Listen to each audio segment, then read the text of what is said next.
Guys, ito yung mga gulay na tinanim ko kahapon. Nilinisan ko ulit ito kasi yung unang mga gulay na tinanim ko ay hindi po tumubo.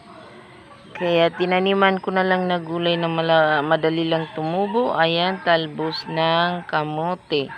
Madali lang kasi iyan. Yung nauna na gitanim ko ay hindi po siya tumutubo. Ayan, yung sa paligid niya po ay saluyot. Meron din po ako tinanim na yung ginger na yellow. Yan o. Sa gilid.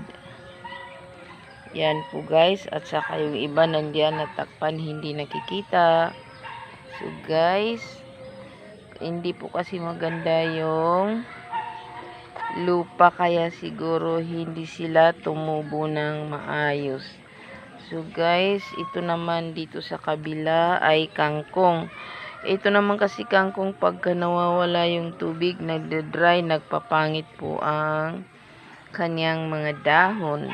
So guys, ito may tinanim din po ako na mga flores po, yung bulaklak na may